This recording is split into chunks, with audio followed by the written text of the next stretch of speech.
Some would say that I might be getting good at the whole StreamYard thing and stuff like that. Maybe take some practice, but welcome to Trek After Dark, and it is Trek After Dark. We're doing more of a general Trek and some Axanar stuff if there's some things to talk about, but mostly just general Trek. I am Big J here with I am a meat popsicle and Cheeto.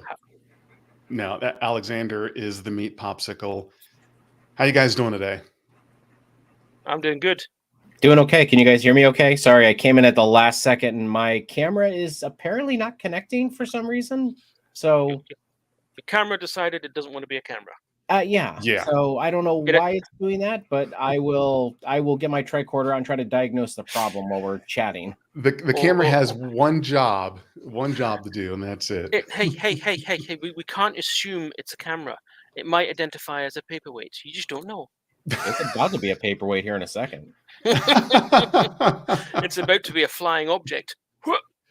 Right. Yeah. I heard a good joke about a flying object, but I don't know if I can tell it. It's not really a family-friendly thing. Yeah. So maybe I have to tell that one offline or something like that. So anything new going on for you guys? Just same old stuff. We excited about the renewal of Strange New Worlds. Maybe not excited about the cancellation of Lower Decks. For me personally, I don't really I do follow Lower Decks. I have to watch all Star Trek, but I don't really care much for it. So it getting canceled really was not a heartbreaker. Is it really a cancellation, or is they're just saying, 5 seasons, that's good enough for a modern show? I feel like after everything I've seen, it looks like it was a surprise to a lot of the people. I think season 5 was not meant to be the last. I don't know why they're doing this. I think this might have to do with mergers with other companies and cost saving for animation and stuff like that. And it's possible. So yeah, I really feel like that this is kind of like a cost saving measure. Because if you think about it, Lower Decks has some pretty decent names, and probably they signed on for 5 seasons, and contract renegotiations are coming up, and so they really. It could be they did a Terry Farrell and they just asked for too much. Yeah, well, either that or because I know some of the actors on Lower Decks is becoming, they're some of them are getting kind of big, especially Jack Quaid. And the actress who plays Mariner, I can't remember her name off the top of my head, but I know she's been in a couple things recently, outside of Trek. So some of these people are getting a bit more popular. Jack Quaid, especially with The Boys, is probably becoming the most popular. And Jack Quaid has even said he would do 20 seasons of Lower Decks if he was allowed to. So well, sure, yeah, I would like a paycheck for an undetermined amount of time. Of course, but that's the thing. I don't think he got paid a crap ton for Lower Decks. I think he gets paid more for The Boys for sure. But yeah, I always want an indefinite paycheck as well. You'll always get paid more for actual being in front of a camera rather than a voice. So I could imagine that their pay packet's probably increasing, and I'm guessing maybe it's like, well, we're finishing up with Discovery, so we no longer have to push a lot of money into that. Let's also stop the animation guys, and we'll put that money together to something new. Could be something as simple as that. Yeah, I think it's just budgetary, bottom line looking things for, as I said, that Paramount's been on the market for months now. So I think they're really trying to sell some stuff off. Well, I think 5 seasons is enough, honestly. Well, in a modern show, 5 seasons is actually quite good. Yeah, which I disagree with. Because these are only 10 episode seasons. So, if it was 20 some episodes and it was 5 seasons, I could see that. But these are 10 episodes, 5 seasons. That's 50, in all actuality, that's 50 episodes. It's kind of It's not many benchmark for a show. It's what I meant for. What I meant is for a modern show, which no matter how good some shows are, they get cancelled after 2 seasons. Usually, you get hooked on them, and then the network goes nah. Well, look at all the money that's being put in per episode, and that's the thing is the budget per episode of shows now is so much higher, and you're I think a 10 episode season is, think about how much goes towards a season now of modern Star Trek show. Look at the production values. Yes, the production value is high. Every episode's like a movie. And here's the other problem. Every season that goes by, now I'm no contract professional, but I don't know what their negotiations are, but I know with any show out there since the dawn of man, every year that goes by, your actors can start demanding more and more. One of the reasons that TNG couldn't go an 8th season is because at that point, the actors were able to ask for too much. It was just too high. They priced themselves out of a show and had to start doing movies. Same with, name anything, Friends, Seinfeld, any of the big shows, Star Trek, all of it. Every year that goes by, you can start asking for more and more and more. And look at Big Bang Theory. As soon as Sheldon decided, what is the guy's name? The actor's name? Why am I? Parsons. Jim Parsons. Jim Parsons. There you go. Think of that as you wake up one day and decide, I'm going to do something else now. You shut down an entire show. All of these jobs, actors, behind the scenes, all of it gone, done. You have one guy who could do that. And to me, I think that's a bad position to put yourself in. I don't know if there's any way around that. But that just shows you that you have to be very careful investing that much time into a show. And because you can get one person that could single-handedly tank the entire thing and just end it, like Jim Parsons did that, with Big Bang Theory, because he was commanding $1 million an episode. Right. Well, it wasn't, from what I recall, it wasn't so much that he wanted more money. It was just, I'm done. I think he's I'm what good. He said I'm is, done. I want to go on to this next project, and that's young Sheldon. And immediately put how many people out of work? Just like that. Yeah, you couldn't do Big Bang without Sheldon. He's That's as much the as problem. I hate the character at times. You're meant to love to hate him. You couldn't do Big Bang without him. Right, and that's why I don't like think... Big Bang Theory as it is. So that And let me see your face when you say that. You're looking at it right now. That is my face when I think of Big Bang Theory and the cancellation of Lower Decks. That's the face I am making. Red eyes and all. Mute Cheeto. I'm sorry. No, okay. You want to talk about something? Let's talk about Big Bang Theory. I'm sorry. Big Bang Theory is like Will and Grace for gay people, and like Friends for white 20-year-old people. It's all these stereotypes and all of these unlikely scenarios and situations, and I think it's dumb. Like, Penny is the thing that irritates me the most. I don't mind the actress. I like her. She plays Harley Quinn. She's awesome. But it's just all of that. A lot of that is so unbelievable that if you took Penny out of the situation, it would be more realistic. It would make more sense, and you could still have the same comedy. Yeah, you know what I mean. I don't know. Maybe I'm being too shallow, but I'm just like, as I said, I have no problem with the actress. I just feel like every time I watch that show, it seems like disingenuous writing, where it's like, oh, you're a nerd, you must love Big Bang Theory. Yes, because it's actually the reason why I don't like Big Bang Theory is the exact reason why Jefferson doesn't like Lower Decks. Think of it that way. All it is just shameless plugging, shameless. Although I think Lower Decks is much more tactful about it, but yeah, it's just shameless plugging and everything like that. So yeah, I don't know. I just have issues with it. I mean, there's definitely episodes like that, but in Big Bang, but I find the majority of Big Bang quite entertaining. I watch it basically on a loop.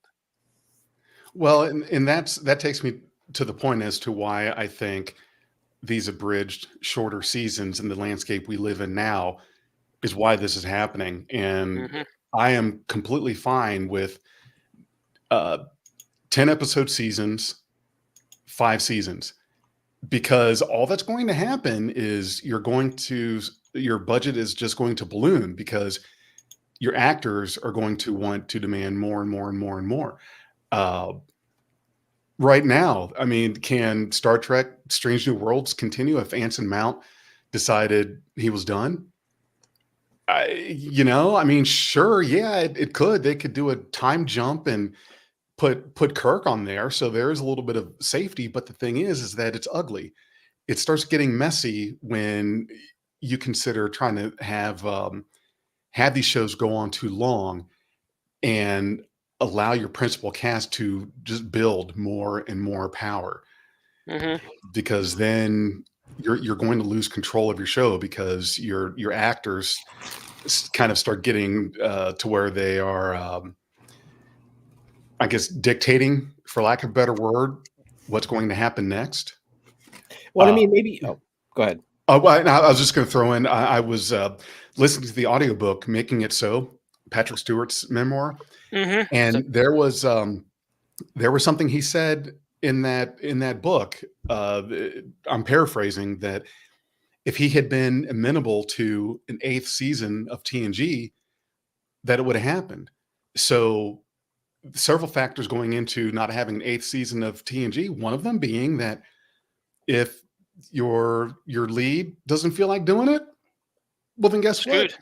It's not going to happen. Nope. That's all it takes. Yeah. Fair enough. Yeah, I mean, I'm also trying to eat, so I'm not trying to chew into all the nerve. First, listen, I literally got home trying to eat. I literally got home 5 minutes before this started, man. I got held up at work so long today. It's not even funny. What are you stuffing your face with? Oh, Taco Bell flatbread melts. Oh, okay. Taco Bell product placement, right? by Taco Bell.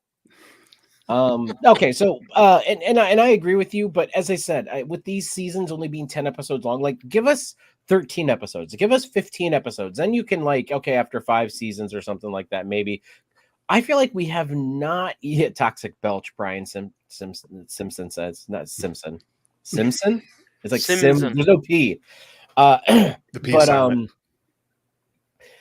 But yeah, like, I feel like if we don't have enough time to get to know these characters really intimately, like we did, and I'm not asking for 20 episode seasons. I get it. Like 20, 23, 20, 26 episodes, like in Enterprise.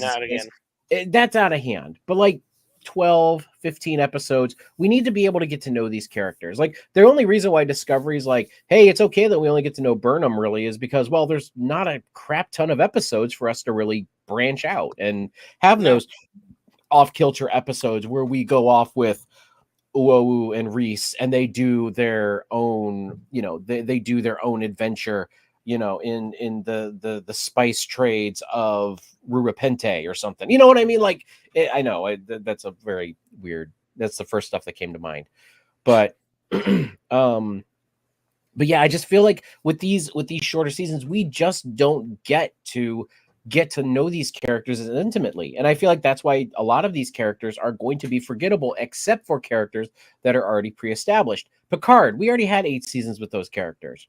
With Discovery, like, with some of those characters, I'm trying to, like, I don't really think, I mean, besides Spock in that, and we really didn't have much time with any of them, so that's why they're all pretty much forgettable. Plus the writing. Let's not forget about the writing.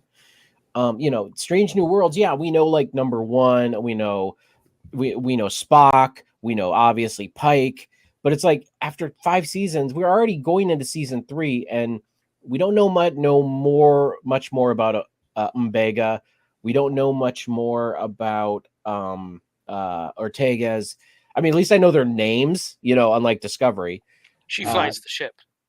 Yeah. I feel like they've got good character development.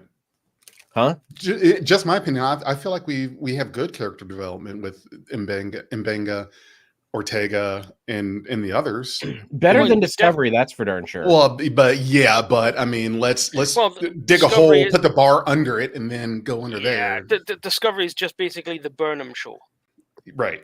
Yeah, everything as long as you learned it about Burnham or Saru, which don't get me wrong, I love Saru. I think Saru is one of the best captains there was for the one season he was actually captain. I like that character. Yeah, but it's like, we don't. But then he's moving on to the next thing, so Burnham can take the captain's chair. You know what I mean? Like, yeah. It was getting a little awkward. Who's going to captain this ship? You, me, no, you, me.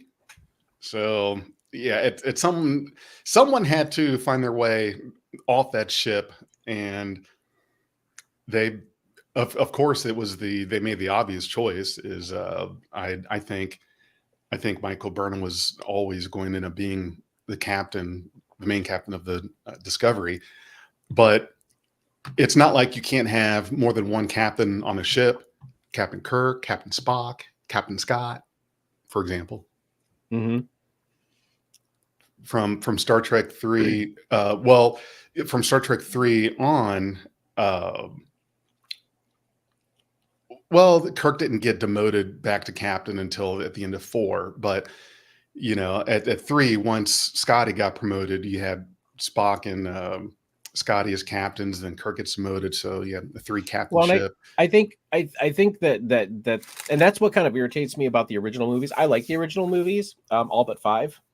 But right, no argument there. But it's almost like, what kind of blackmail did Kirk have on these people to keep them on his ship for so long? You know what I mean? Like, Sulu's the only one that actually moved on to another command. And I mean, I know Scotty did after the Enterprise was decommissioned, even though the Enterprise A was not that old. Like the Enterprise, the regular 1701 was literally like 35 or 30 years old. And yet the Enterprise A was only like 7 or 10 years old or something like that. And they decommissioned the Enterprise A. Now I understand that they were going into a new era of Starship, because that's when the Connies were basically all really retired at that point, and they were moving on to like Excelsior class and Ambassador class and all those other types of classes after, so the Connies were kind of becoming obsolete. But still, I'm like, what did Kirk have on these guys to keep all of these high-ranking officers? Because I think even by the end, Chekhov was a commander, wasn't he? Like, he was a lieutenant commander. He was commander. They were all commanders. He was on the Reliant, and he was first officer on the Reliant in Star Trek 2. So what blackmail does Kirk have on these guys? Loyalty, I'm sure. I think it's loyalty. You kind of get into a comfort zone where it's like, I'm in my spot right now. There are some people that may crave and desire the move up, the promotion or the whatever it is.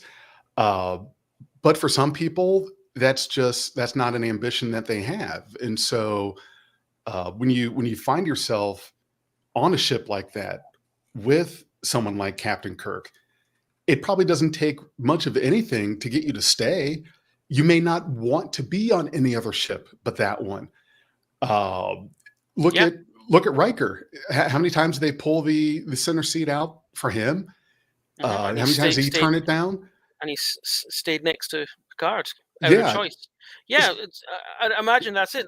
They're happy where they are. They've got a crew that they know. They're friends. Yeah. Why go anywhere else if they're happy? A long-standing Starship booty call. Got it. Obviously, Sulu got my captain's rank. See you later, suckers, and off he went. Yeah, Sulu's like, F you, Kirk, man. I don't like you or your actor.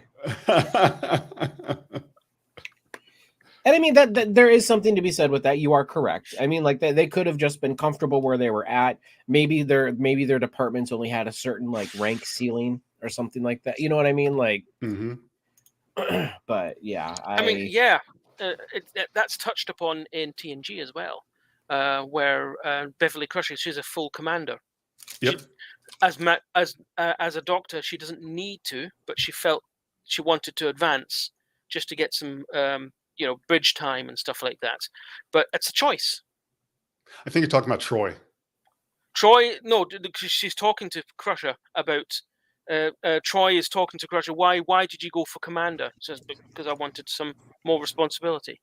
I forgot how that conversation went. Yeah, but you don't need it as as the chief medical officer. No, but that's what I chose to do. Yes. And Troy doesn't necessarily need it either, but she chose. Well, this is a goal.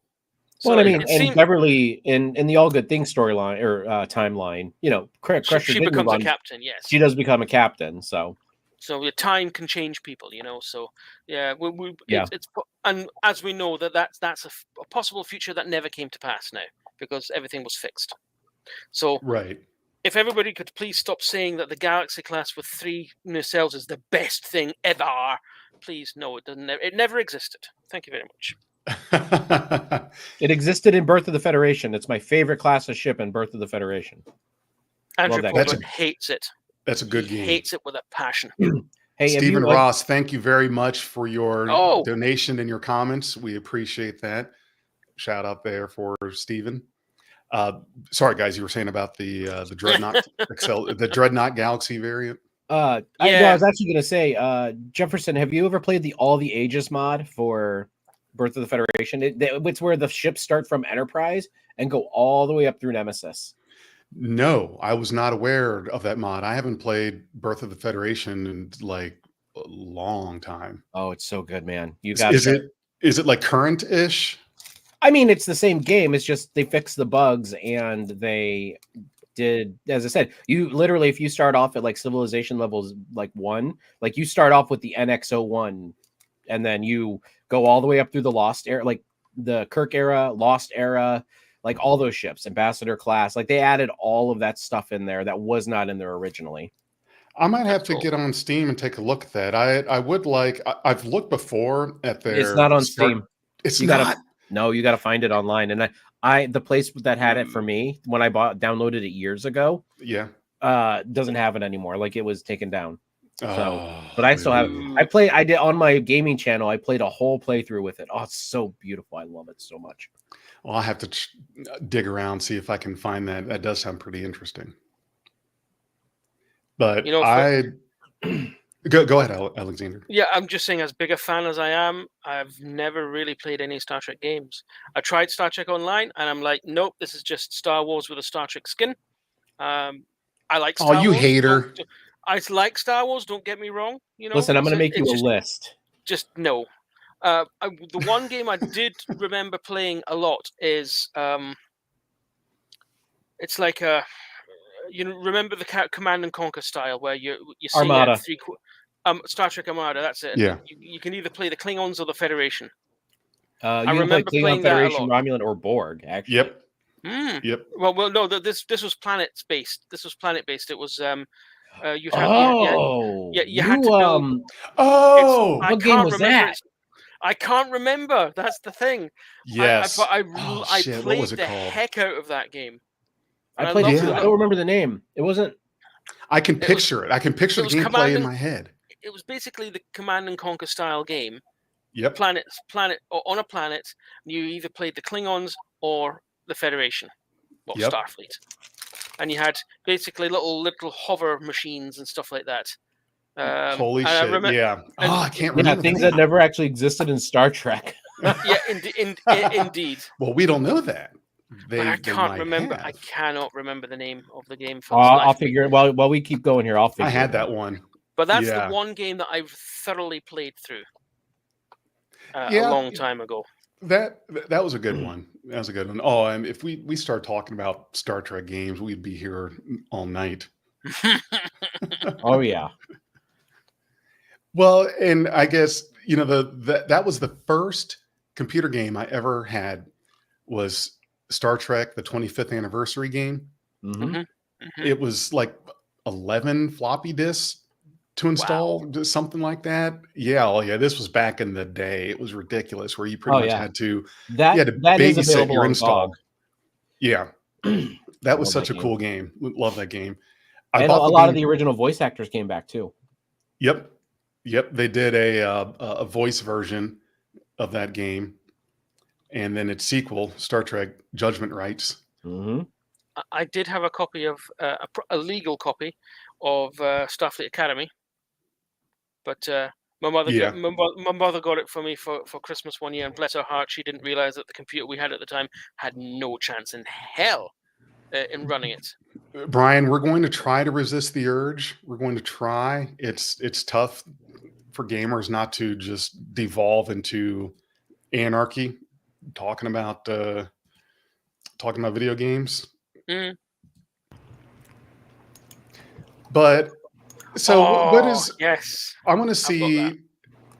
In regards to live action Trek, I'm curious as to what's going to be on the horizon besides Strange New Worlds, because right now Strange New Worlds is the only thing that is on the table and confirmed. We know. Well, they're filming Starfleet Academy right now. Starfleet Academy, forgot about that. In the Section 31 movie. And I guess is that enough? That's it. Like that's really it. Like that's my concern as well, is what are they going to be doing? I mean, are they going to announce another? I thought on Star Trek Day this past month, I thought that they might announce a new show that they're working on. But as I said, it'd be daft not to do something else, especially something around Legacy. Well, and that's what I'm saying is like I think that's why I think this is cost cutting measures, because they're doing these things and they're not really replacing them. Yes, we are getting Starfleet Academy, but that's only because it was promised, I think, before a lot of the selling talk started. So I think, but I think Strange New Worlds will stick around for a little while until contracts are up, and then it's all going to already sold off Prodigy. Yeah, it's all going to depend on what the new owners want to do. Mm-hmm. At the end of the day, good grief. The first Star Trek computer game I played was loaded from a cassette tape. Oh my goodness! And you know what's sad is I think I know the one he's talking about. Also, can't think of the name, but like I can picture it. I think I might have played it. This goes, Cheeto, you and Alexander. I think you guys are too young to understand the pain of what it was like having these old 386 SX 46 computers. I mean, my first I didn't understand only because I was too young, but my dad, like that, I played Star Trek 25th Anniversary, and I played Judgment Rights, and I mean, I'm trying to go back in my brain as far as I can. Starfleet, I played Starfleet Academy. I loved Starfleet Academy. That was one of my favorites growing up. Wing Commander, Ultima. I mean, even outside of Trek, like I've played Command HQ was my first strategy type, real-time strategy type game. Right. 1986. My first computer, my dad got, and it was a Sinclair Spectrum with the Dead Flesh keyboard. A what keyboard? It's nicknamed the Dead Flesh keyboard. It had a very, very tactilely rubbery keys. Oh. Everybody called it Dead Flesh. This is long before fleshlights. We're talking about very early 80s here. So that was my first. I remember playing with that. There was no Star Trek games for that. I wasn't even into Star Trek at that time. So God, I can't even find this Star Trek game that we were talking. I know it exists, but I'm like, it does. I played it. I know it. I just cannot, for the life of me, think of the name of it. I'm gonna have to literally go through the entire wiki of all this and find it. That's where you're at, basically. It's going to be one of those. As soon as you see it, like a screenshot, you'll know it. Otherwise, forget about it. Yeah. Ooh, 3 to 4 hours to load a game. Yep. Those were the days. What Sentai Ranger was saying there, if his good friend saying Academy won't happen, but we've got other information saying that they're actually filming. So no, I say they're actually filming right now. It will happen. Whether it's Academy is happening. One season and then they cancel it or what? I mean, I don't know. They might do a season just to satisfy a contract that they've got. They've got to spit something out. So here we go. Yep. Agreed. I'm already seeing lots of conversation on Reddit and everything saying, "Oh, what new ships do you think they're going to design for us?" And I'm like, "Whoa! Academies never have ships of the line. They've always got beaten up old ships. So just chill." And Brian, I'm going to have to disagree with you on this one about legacy would be too weak to last. I think that there's so much possibility with that in regards to characters you can pull from, et cetera, that it should be a cakewalk to bust out 5-10 episode seasons. I don't see any lack of content. I mean, oh my God, I got it to work. Oh, no, turn it off. Turn it back off. Whatever. You know what? Shut up. This isn't a Halloween show. I found it. New Worlds. Star Trek New Worlds. That's it. That was it. Dang it. That was it. I need to see if I can find it. It came out in 2000 too. 2000 also, not 2002. 2000 also. But getting back to Legacy, I think that there could be. There's a lot of character development there. I'd love to see what happens with Picard Jr. I'm actually interested in everything surrounding Legacy other than Picard Jr. I thought the actor did a great job, but at the same time, I'm like, oh, here we go, another Nepo baby in Star Trek. Like I didn't really care for that all that much, and the whole Borg thing just kind of killed it for me with him. So I am very interested in Captain Seven. I'm very interested in First Commander Raffi, First Officer Raffi. Sorry. I love to see LaForge's daughter and see more of both of his daughters, including his real life daughter, the actress. I'd love to see her come. Yeah, one of the daughters of LaForge. I know one of the daughters was his actual daughter, but was that character on the Enterprise G at the end of the show though? I don't think so, but I'm just saying, like, I would love to. But it would be nice. It would be really cool. I would love to see John Delancey back. I mean, come on, Q. Who's going to say no to John Delancey? Of course. I mean that. Right, spoiler alert! If anybody's not watched the last episode of Picard, season 3, get off now. Yeah, mute until we do this.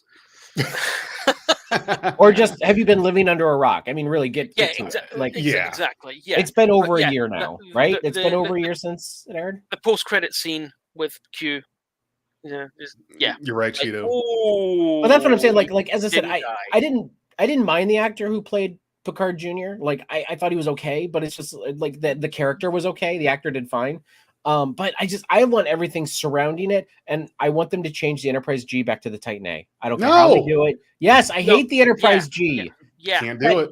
We did a whole season with the Titan A. We got to know it, and then they go, by the way, here's the Enterprise G. It's like, no, that's not earned. That is not earned. The Titan A earned its spot on a show. The Titan. I agree. Well, yeah, I agree, and it denigrates the name of the Enterprise as well. At the same time. Why? How? Yeah, because it's now getting the Enterprise is now instead of a ship of the line, it's a 100-year-old design that's been given new nacelles and pushed out to go and do stuff. It went back to its roots. What better way to name a ship Enterprise than to go back to what harkens to the Constitution? The Enterprise has been the spiritual flagship since Kirk's days and deserves to be ship of the line. It's all a dream. Whatever. Daniel Vance. Yep. Dallas. I know. I think Titan A. I think the Titan A earned its spot as a show running ship. Agreed. And you know what? Honestly, that's what I feel like. I'm not a Connie class person. I don't like the Constitution class as a design. But I think the Titan A earned itself that spot, with everything that happened in Picard season 3. Agreed. And for them to just put a fresh paint of Enterprise G on it, I'm just like, that is lazy. That is lazy, just nostalgia bait right there. Like, you want to give us an Enterprise G, then give us an Enterprise G, but make it something different. But honestly, I want the Titan A, and I want it with Captain 7, who's earned that seat. And I want the Titan A to have a legacy. I want the Titan to have a good legacy. You know what I mean? They got so much right with Picard season 3. For me, anyway. Hell yeah, they did. So much. They got so much right, and then they drop clangers like that. And you're like, yeah. I really face palmed when the Enterprise G showed up. I said, no, don't do it. Yeah. Am I the only one that was USS Picard, and that would have been better, at least a little bit. But still, I was. Am I the only one that was thrilled that they renamed it the Enterprise G? I thought that was awesome. No, quite a few people were thrilled by it, but somebody in the comments back me up. Was it awesome to get the Enterprise G renamed from the Titan A? Come on, let's hear it. Zamir says, yes, you're the only one. That's it. Busted. Zamir, you son of a... I swear. Oh, that's Here, I'm going to put a poll up for the 3 people over on NerdTube. I'm going to start a poll over there. which is probably Zamir, Daniel Vance, and some other random person lurking. Yeah, but not being a Constitution class fan, that's a tough one to chew. Hey, it's not for everybody. No prizes for guessing what class I like. The Galaxy class. The fat one. The fat one. Actually, Excelsior is my favorite class. They've got a lot of nerve calling the Galaxy class the fat one. Have you seen the angles on the Enterprise F? Yeah. She's Enterprise F has got a nice hourglass figure. She's got some girth. She's got some girth. That she's the fat one. The Enterprise is the D is the sleek one. Yep. We like him with some girth. Nothing wrong with that at all. That's what she said. Stop it, Alexander. Stop it. No. Go to your room. This is a Trek show. Right now. We can't make sick humor on a Trek show. What's right wrong now. with you guys? Uh-oh. Jeez. Oh, damn it. I've gone and summoned the boss. You've done it now. You've gone and done it. Hey, Alec, how you doing? It never fails, does it? Animals. I was heading back from dinner with Crystal, and there was a gentleman on the street. Can you hear me? Yeah, you were kind of going through a bad spot there for a moment. No, we can hear you good. Yeah. Gotcha. So there was a gentleman with a tiny little puppy walking home with groceries. So I stopped and introduced. The puppy was walking with groceries? No, the owner of the puppy was walking with groceries. So I said, "Hey, you need some food?" And he was like, "Yeah, I need everything." So I ran home and picked up all these supplies, a big bag of puppy food, wet food, collar and leash, bowls, a crate, blankets, you name it, toys, and I brought them to him. And while I was there, I look, as I'm about to leave, I look across the street. I go, "Is that another little puppy?" And no, it was a kitten. There were 3 little kittens running around in the street across the way. Oh my goodness! Oh man! You know, someone stopped their car, opened the door, pushed them out, and just driven off, haven't they? No, actually, no. There was a mama cat there and 2 gentlemen, and I said, "Okay, what's the deal?" They said, "Yeah, the kittens. That's the mom." I said, "Well, first of all, can I take that mom to get her spayed?" And he's like, "Yeah, sure."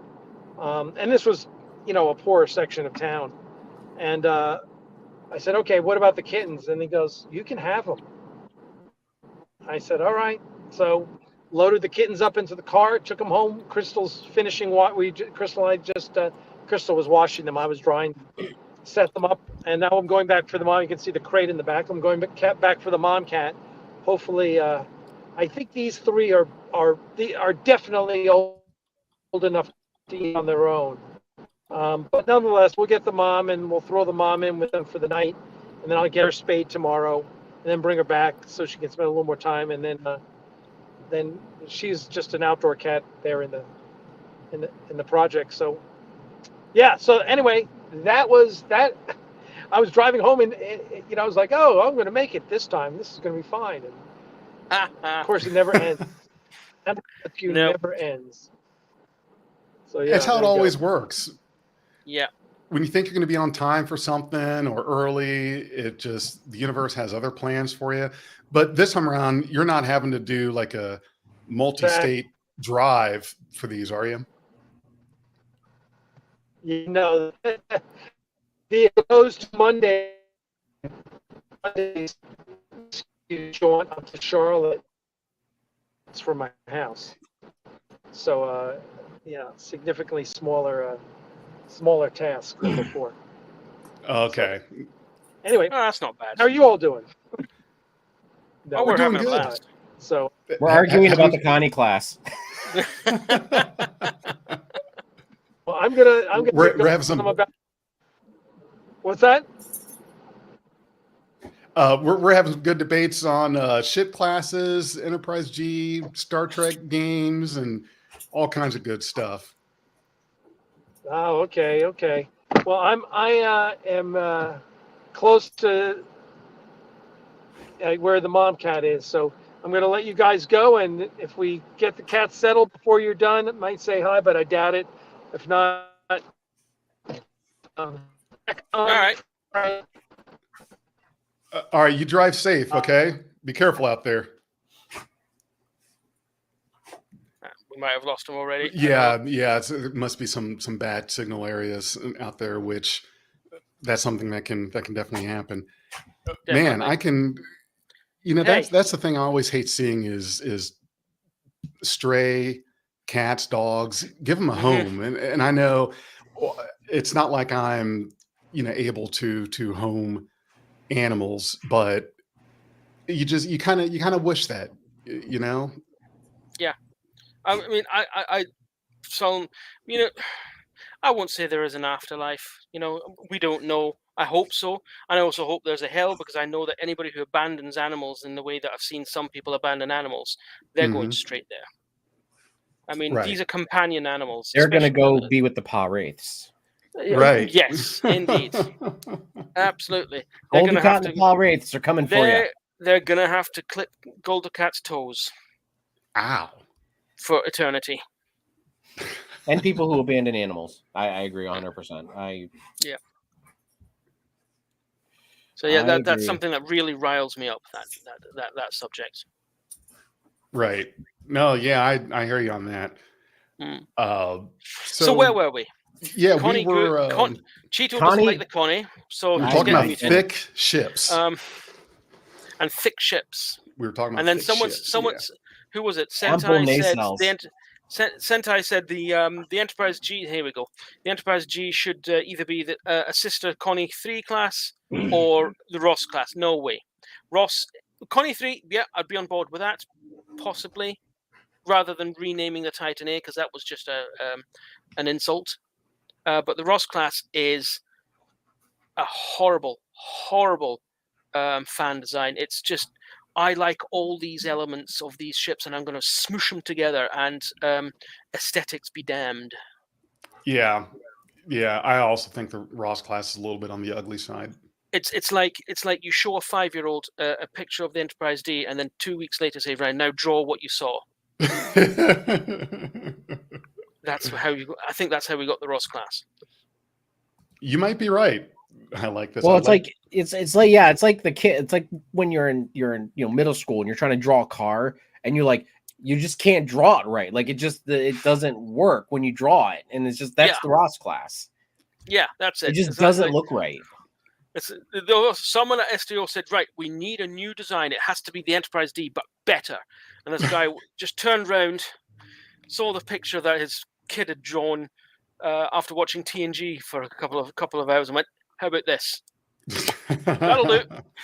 Well, and I mean, it's like I do miss the age of.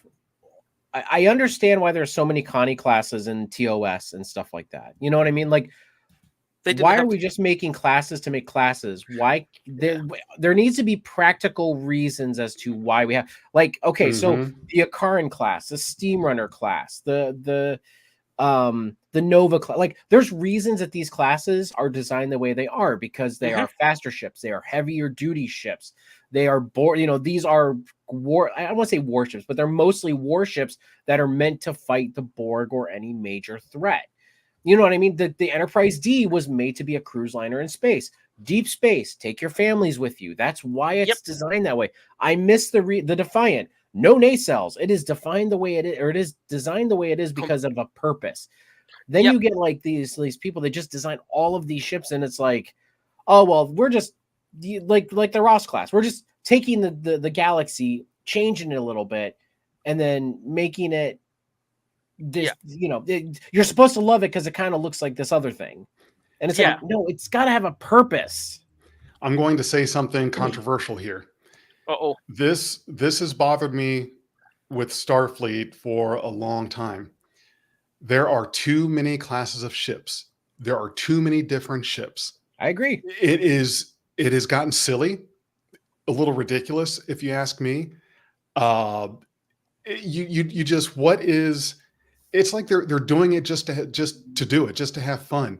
Why do you have to have all of these different designs of ships? Have like 4 or 5, that you dedicate on instead of. I mean, it is in TNG. All we had was Oberth, Constellation, Excelsior, and then Constitution. Later on, Miranda.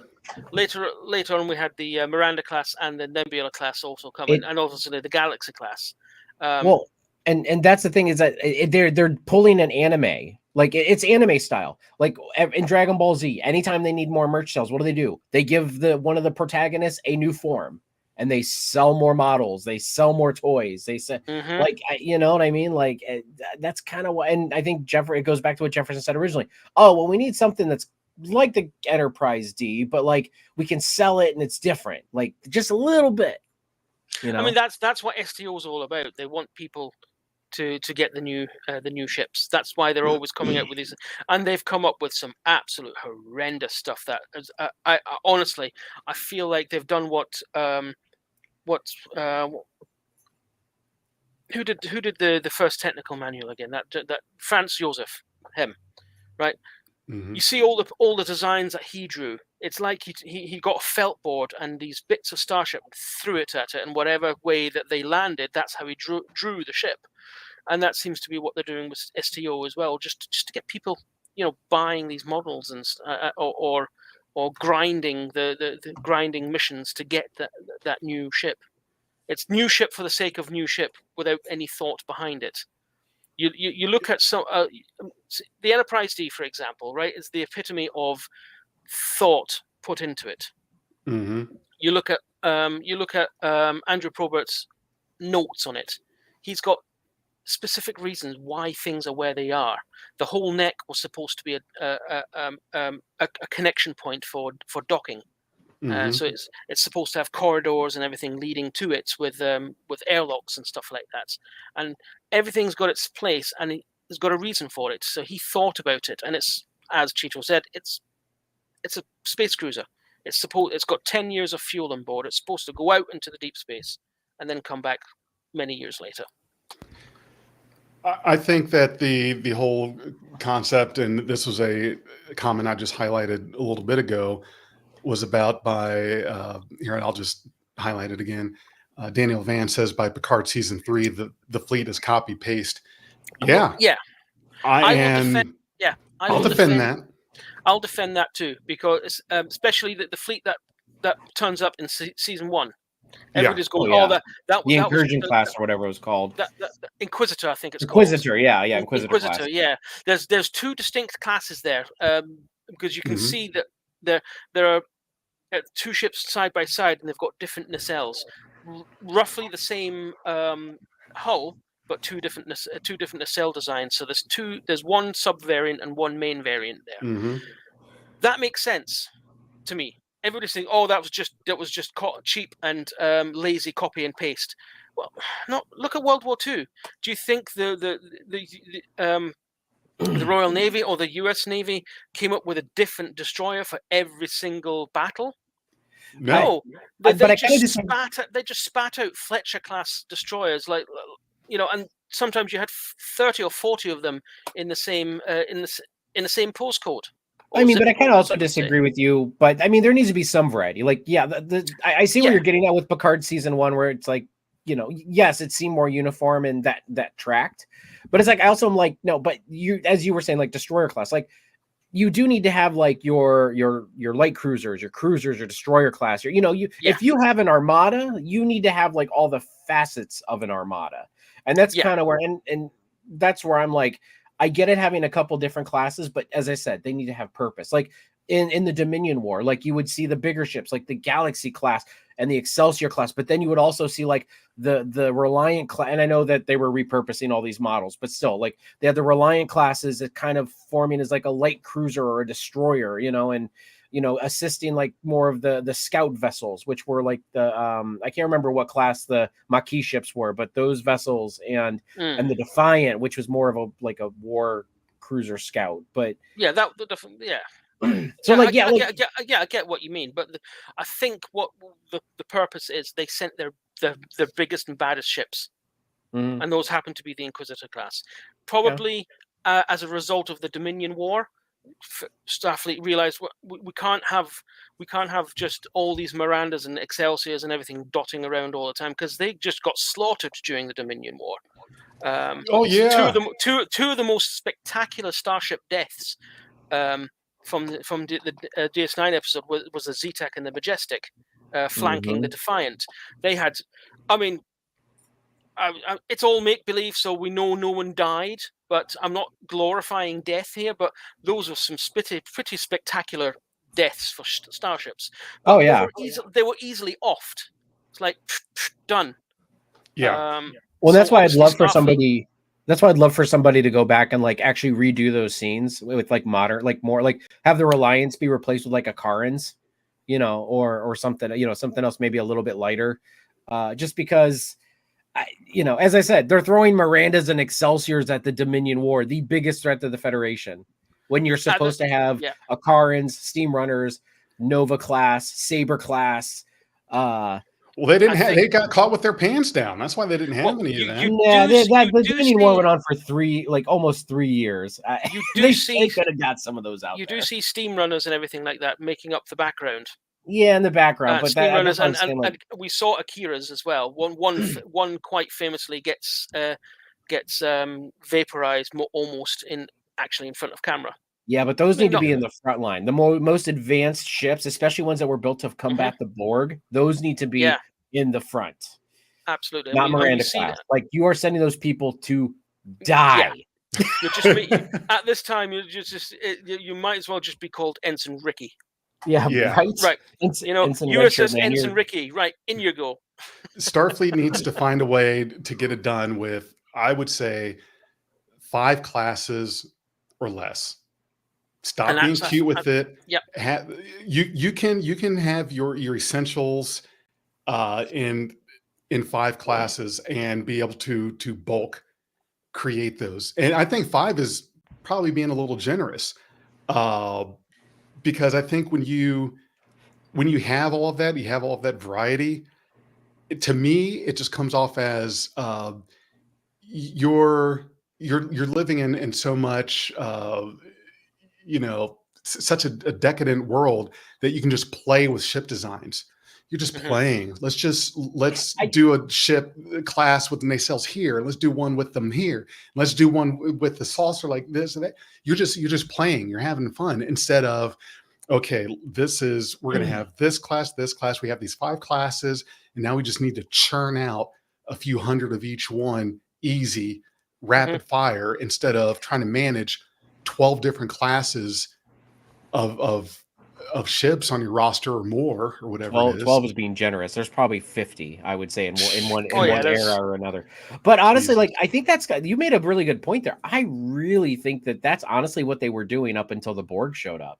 Like, maybe they were just like, I am expressing my starship creative license here. I'm spreading my wings. Put the nacelle on the top and 2 on the bottom, please. I think honestly, until the Borg showed up, that's probably what they were doing. They were having fun. They were having fun, and then all of a sudden the Borg showed up. They go, shit, we gotta. But I still think by the Dominion War, and then the Dominion showed up.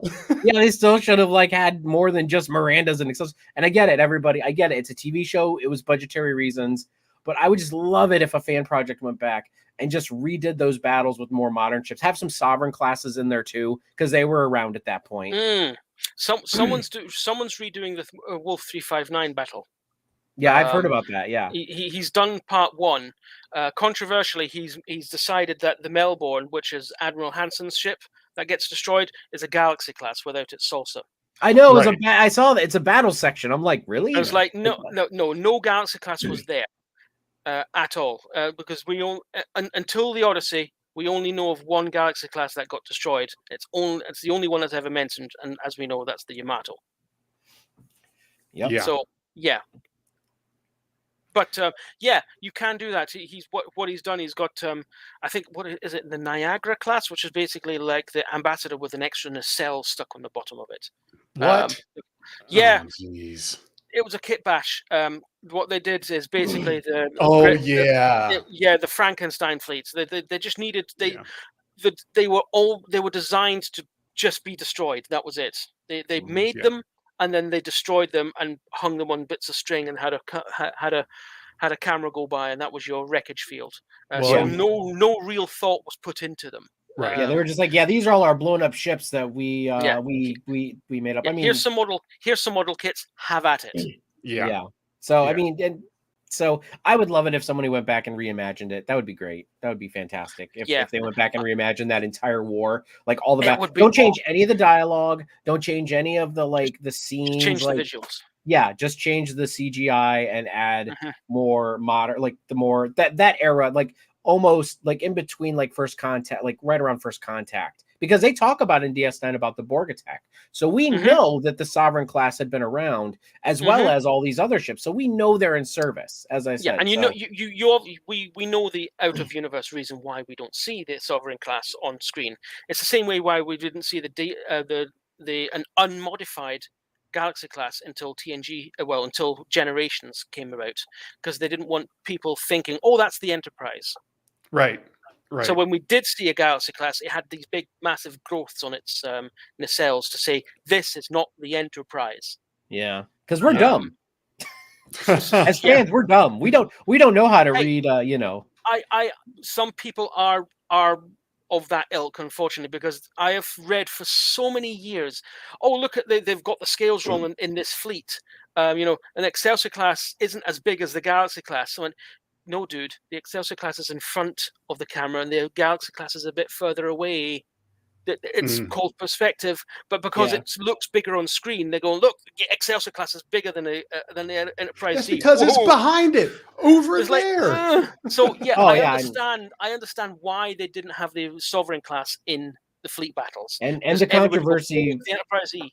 And the controversy with the big bird of praise. Remember the Klingon bird of praise that were supposed to be as big as a Galaxy class? I'm like, I get it. Like it looks bad on camera, but I'm like, guys, just let it go. Just let it go.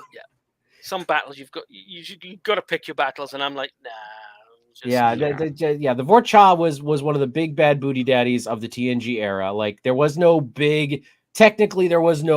big massive like birds of praise, but if that helps you sleep at night, headcanon it is. Yep, that's fine. That's all good. So yeah, that's I would love to see those fleet scenes reimagined with CGI, modern CGI, because all the fleet scenes were CGI. Yeah, but fairly early. Right. Yeah. Right. Well, gentlemen, it was a great chat tonight. Great talk, great debates. I love sitting and talking about Star Trek. And for everyone in the audience that came and hung out with us, thank you very much for your time. We appreciate it. And we will be back again next week for Trek After Dark. We are not running away. We try to keep this to an hour. I was going to say something, but I said, sorry, no, I'll leave it alone. Come at me, bro. Wait a minute. I think I hear a lawyer knocking on my door.